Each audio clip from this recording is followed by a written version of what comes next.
I hope you are paying attention, because this next Yes. headline is brought to you by Attentive. And if you want to learn more and to see why thousands of brands use Attentive's SMS platform to send interactive marketing campaigns that better engage consumers and drive revenue, visit attentivemobile.com/Omni Talk to request your demo today.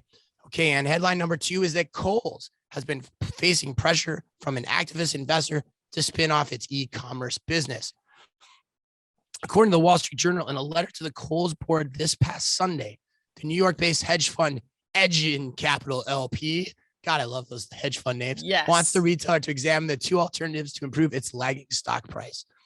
Edgin believes that Kohl's digital business alone would be worth, wait for it, at $12.4 billion. And that is billion with a B. Now, keep in mind, Kohl's current market value is just under $8 billion in total. And please make sense of this for me, please. Chris, I can't. I cannot make sense of this. I don't understand why we keep seeing this happening. I mean, I think about, I guess for me, I go back to the current Kohl's customer. And is that customer, because they're the only ones who have the association with the brand, who have that name recognition, that might go online to, find a Kohl's branded like heated blanket. I don't understand, Chris. I'm really just baffled by this move. That's the product you associate with Kohl's. That's awesome. I mean, yeah, that's the first thing that came to mind. I'm sorry.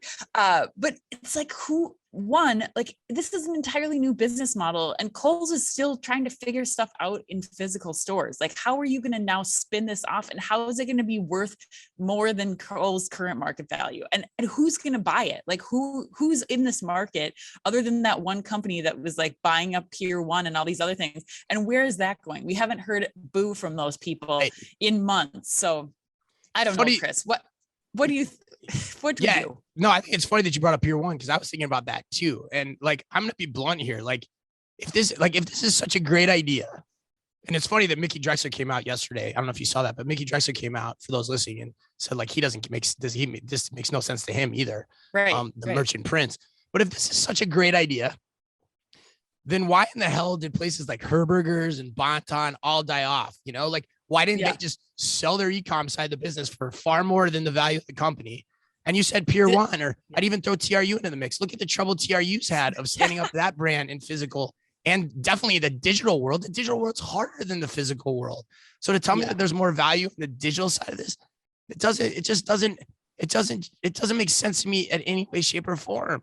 So like, when you put the lens to it in that way, I think the whole idea just sounds preposterous. I mean, where do we go next? Like, is JCPenney's the next target for this? Like, is JCPenney something going to be worth billions of dollars? Yeah, I wouldn't be surprised. It's not like e-commerce isn't overcrowded already. So all these like old, outdated department stores become e-commerce sites. Like, who's going to buy all that stuff in a crowded marketplace? Like, it's so ludicrous to me. But Ann, final word on this. No, I don't know that I have much more to add, Chris. I take it back to your customers. And I think the recurring theme this podcast is like, who are you as a retailer? What's your identity? And how do you figure that out and stick to it?